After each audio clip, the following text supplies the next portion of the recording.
Hello everybody, welcome back to training every single day, over 300 days. What am I training today, 300 days in, on YouTube?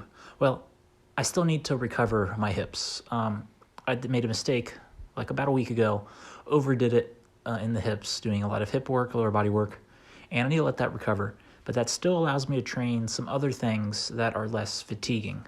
What I trained was footwork, mobility, coordination. And if I were to say one thing is the most important part about this video, would be the last section that I recorded, the nighttime stretching. So if you're not very interested in the video so far, just skip to the very end at the very least, because I think that's the most insightful part. But today I started off in the morning with some of these overhead squats, very good full body mobility builder, and I'm working on some footwork right now. So yesterday I did all of the major directions of movement, but I'm also working specifically for the first time using the left leg to move left and the right leg to move right. And I think that necessarily involves a hip twist. I also trained all the directions of movement, moving forward with the left leg, right leg, moving left and right with both legs, and then supersetting it with these overhead mobility, full body mobility. This really works on the mobility in the whole trunk, the knees, the ankles, everything, except the neck really. At the end of the day, I did put a little bit extra attention to building coordination in the neck. Now, off camera, what did I do? I did a lot of cleaning today. It's very important to have a clean environment. It shows good signs of mental health and promotes physical health and productivity, and it's just overall better if you have a clean space that you live in. So I'd like to say thank you guys for watching. I really do appreciate it. You guys tuning into the video. Please like, comment, subscribe. It's the best way to support the channel. And thank you guys who all support. Here I'm doing this stretch mainly just to stretch out my hips because that's the kind of position that really feels the best. And then here is the forwards and backwards footwork. I don't do a lot of footwork, so this is still beginner, so I'm making a lot of improvements just from doing it so infrequently. I still have a beginner mindset when it comes to all of my training, or at least I try to. It's very important. Now here's an example of using the right leg to go left and the left leg to go right. I really should think of a better word to describe these kind of footwork patterns besides right leg, the leg I'm using, and the direction. If only there was like one kind of big nerdy word that I could use that people could understand, but alas, I don't know that right now.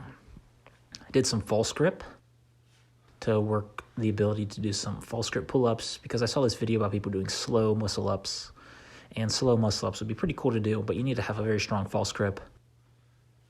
Then I do some just regular pull-ups, regular back stretching. I'm using the hanging to stretch out the back to gain some mobility, more so than strength. When I do strength, you'll notice a very distinct difference in the tempo than here, which is mobility, where I'm focusing on stretching out the shoulder, stretching out the back, getting a nice contraction, nice stretch, fortification. Over to the dip bars, I go into some full range of motion, mobility, strength building, getting a very deep stretch. I think a problem I had here was I should have unbuttoned my shirt because I didn't want to rip it, and that kind of made me go not as deep as I could, but I still went pretty good stretch and strength building. It was very easy. Next time I do this in pajamas, I'll unbutton the shirt so that I can actually do it without fearing of busting a button. But when I do these dips, they're for mobility and joint fortification. That's why I'm going as much range of motion and building my range of motion in the dips. Now here is the nighttime stretching. I start off with some shoulder external rotation. I'm working with the hip and the shoulders working against each other to add resistance and build a stretch. You really feel this throughout the spine, everywhere between the knee and the elbow. You get a nice stretch throughout the entire chain. I really recommend this movement. Very good for stretching and fortifying. Along with the overhead squat is probably the most important, most difficult. This is a little less difficult, but still good nonetheless. Then still trying to lower my butt into the squat so that I can go from a squat to my butt onto the floor. And now I get into training some ankle just a little bit. I really should be doing this just walking around leisurely, but sometimes, I'm not sure about that actually, now that I say it out loud, whether I should incorporate those kind of ankle movements.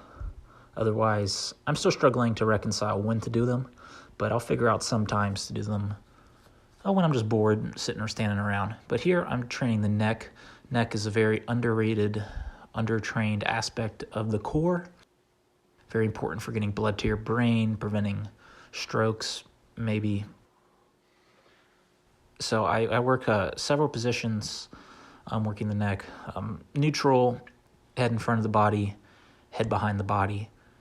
That's what I found to do the neck. I think I could have, now that I think about it, I could have done a lateral one to the sides, either way.